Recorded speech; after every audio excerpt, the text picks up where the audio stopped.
Okay, hello everyone. Welcome back to another video. Team deathmatch. I We have our changed orders. my Stay setup through. from yesterday. I put on the target laser on the LW31. I think that's what the sniper's called.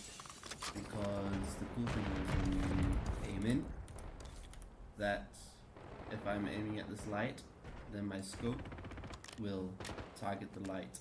And with the other laser I had on, I think my hip fire speed and my diving speed and stuff were increased, but the problem was that my idle sway was greater, which meant that my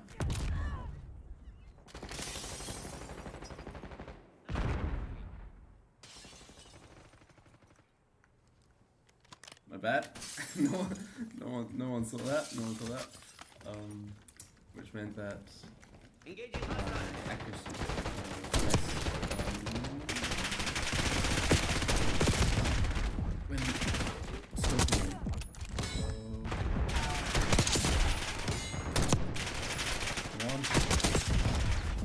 So, there we go. Not bad to start off the game. I just had one just to We've claimed the advantage, now today. hold it. So yeah. TACOM, requesting recon overhead. UAV established overhead. Falling behind, Crimson. My bad. Yeah. The lead is ours. UAV fuel check 50%. It's smooth today. I had some more thoughts regarding yesterday's thoughts, which might be quite interesting. Dead and gone. And I Mission had a timeline chat expired. with UAV the RTB. person I was talking about in yesterday's video, just because it's amazing. Every time you think about things and bothering you and they fill up your head and you feel a little overwhelmed,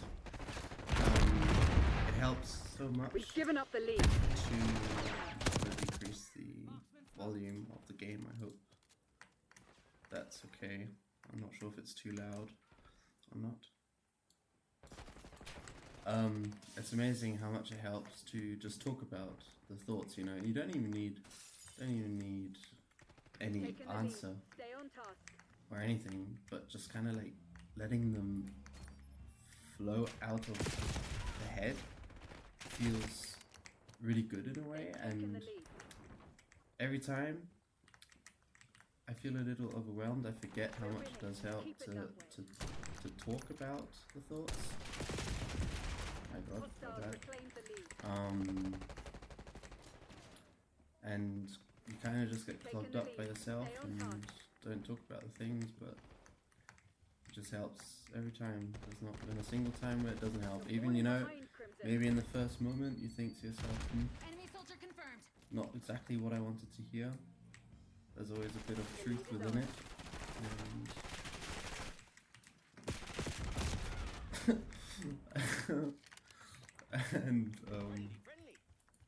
something valuable to take from the conversation. So yeah, we had a chat. What's in here? What's in here? Claim the advantage, now hold it. And helped a lot. And she said a very valuable point, a very good point, that those days, I don't like it. I don't like it. I'm gonna go. Hostiles reclaimed the lead. The days that feel full of procrastination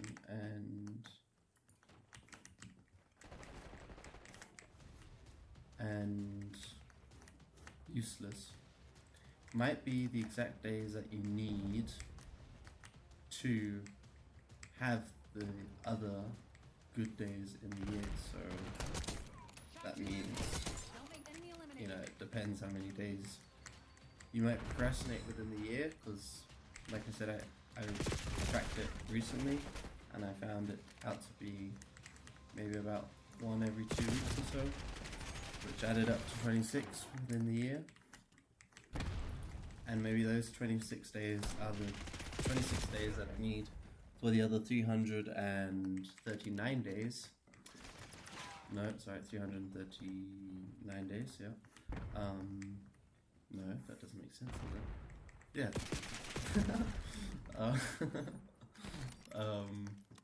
To be good days. Where's my gun? There it is. Where's my gun? My gun. So,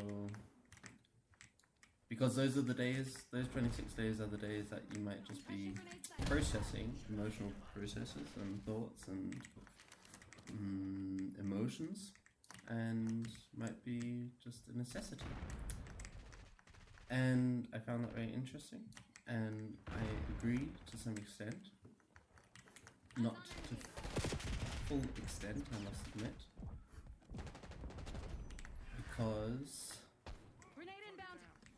I wonder if it has to be 26 and if it can be less, and also if those days can be used more efficiently. I mean, I know not everything in life is supposed to be about efficiency and optimism and sorry, not optimizing, I meant, but that's kind of almost the way that our society is,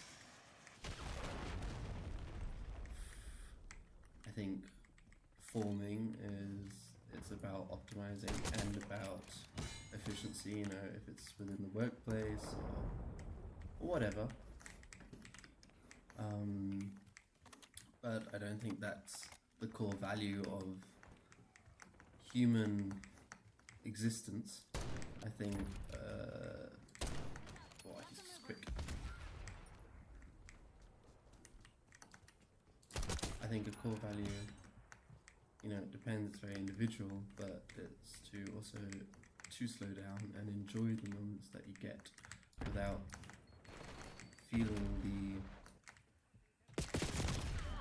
feeling the need to do everything better and more efficiently. So, but still, that doesn't take away from the fact, because those days of procrastination, those 26 days that might feel a little bit of a time waste, Enemy throwing stuff. not good. You know, they still don't feel great. Ooh, come on.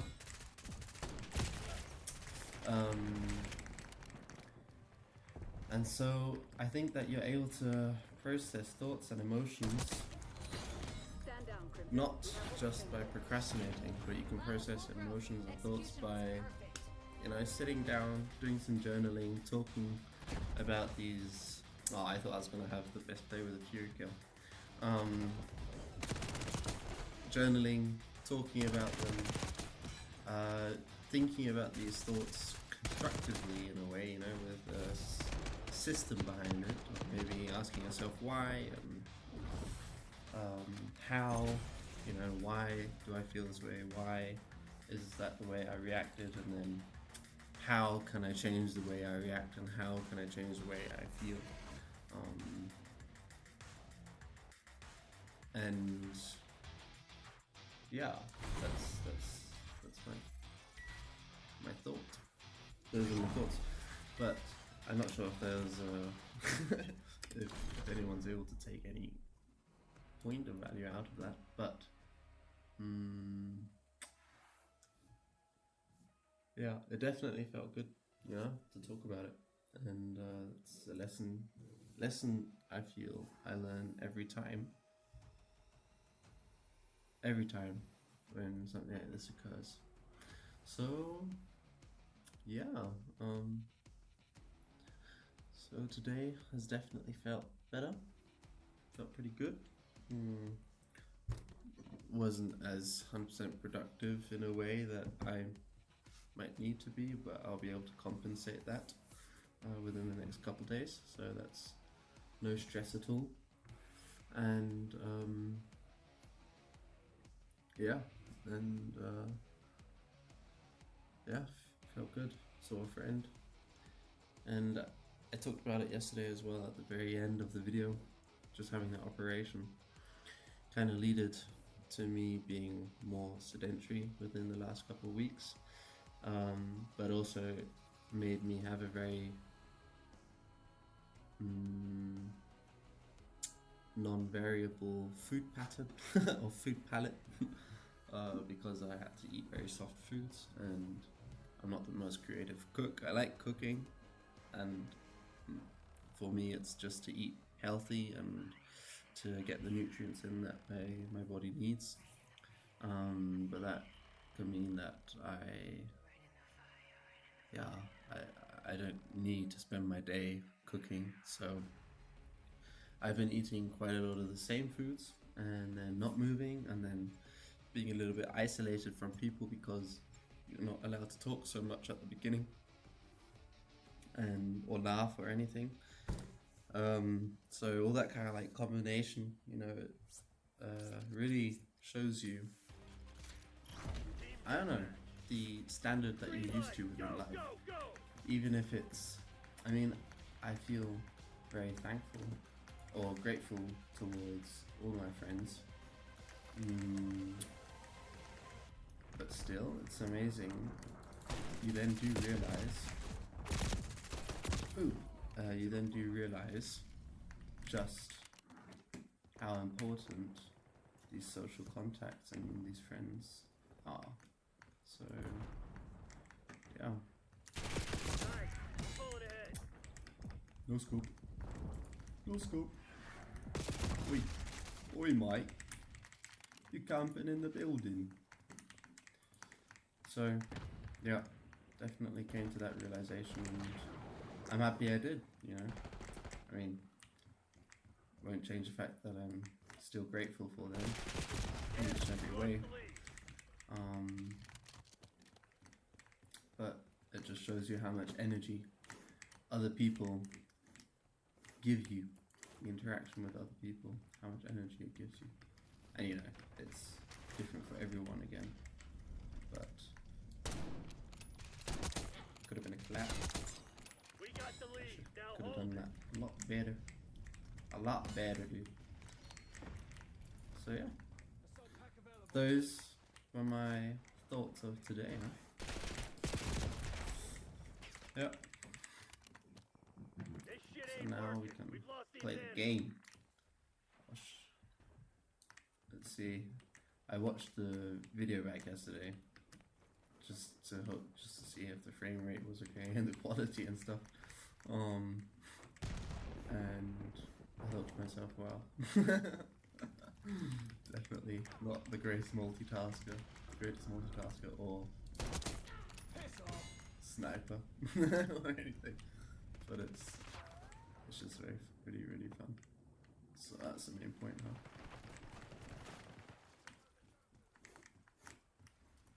Let's see.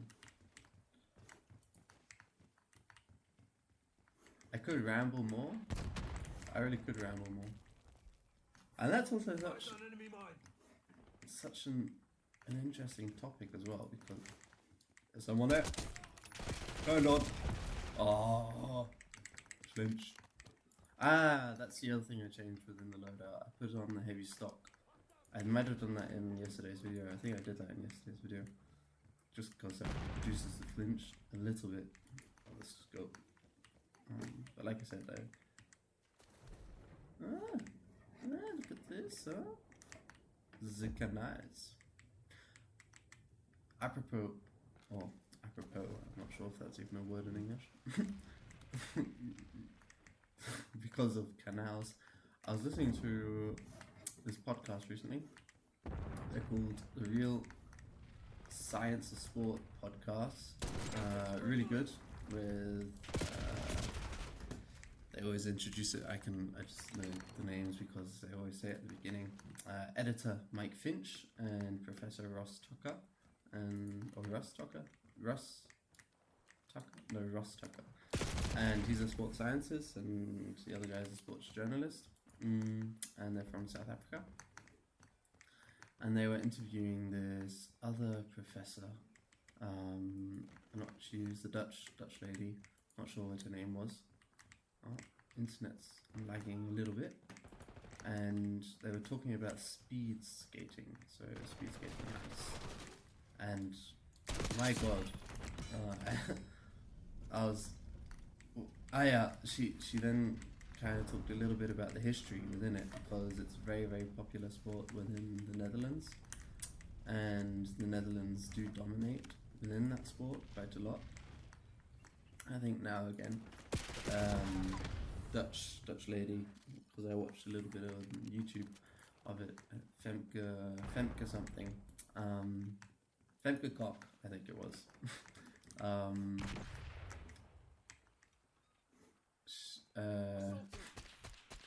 She won gold, and I think she might have set a new Olympic record. And it just looks phenomenal how they go around the ice like that. Just looks absolutely phenomenal. And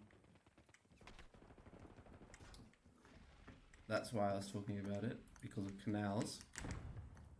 Because in the Netherlands, when the weather did allow it, there was this tour around the 11 northern cities in the Netherlands, where they would ice skate or speed skate, and it'd be, I think it's 201 kilometers long or something, or 211 kilometers long.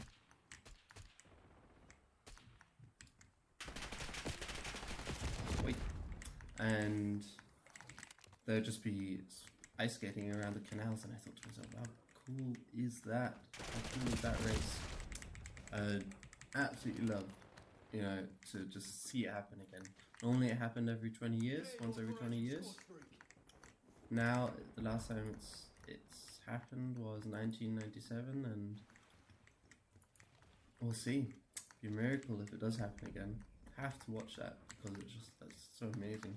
Just imagine everyone riding along the Dutch canals. That's so cool. Yeah, just absolutely phenomenal. And just and then there's this Australian guy, 2002 Olympics, I think it was. He won gold, Bradbury, and how he won gold was because everyone else just fell, and kind of like a ripple effect. One guy at the front fell, or one guy a little behind the guy in the front fell, made the guy in front fall, and the rest of the 4 guys behind them fall, and then Bradbury, who was way back behind all of these other guys, was just kind of like, it looked like he was just strolling along the ice. It didn't even look like he was trying much more. And then he just strolled through the finish line. So surprised. And yeah, it looked like, just by the comments, because I just had a quick look, that Bradbury came back from a few amount of serious injuries, and he said that he's not going to take the gold for winning this race, but he's going to take the gold for all the effort and all the hard work that he's put in over the years, which is such a cool mentality. And yeah, so happy for him. Really cool stuff. Yeah, but you have to look at that. It's on YouTube. Just 2002 speed skating Bradbury. Yeah, really cool. So let's see it. Do some stuff. I think I've just been. That happens when I talk the whole time. I've just been dying the whole time. Let's see if I can balance a few things out. There's one. Hostile concussion spotted.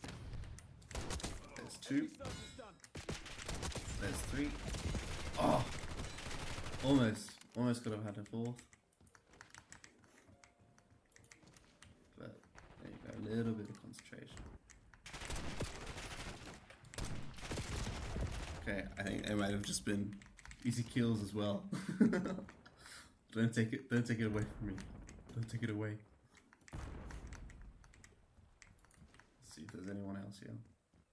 Back at the spot. There are two people there. I didn't even see the second guy. MTC's in the red. It's M2 now or seems in never. red.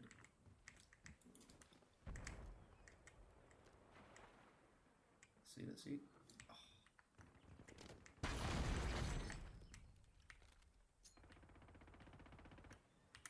Frag out.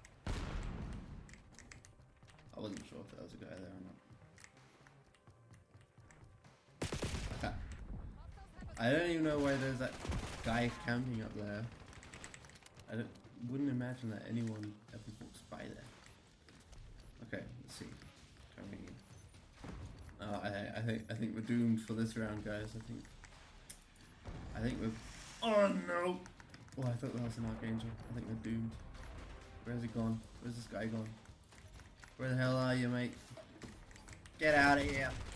No, and I die. I die to end off the round. No. No! I swear I would have killed him. My bad. Well, that was such an anticlimactic round. So yeah, that's it for today. I'll be soon heading into bed. Yeah.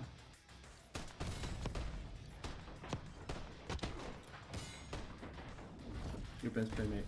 Your best play. So I hope you'll have a good one, and I'll see you soon.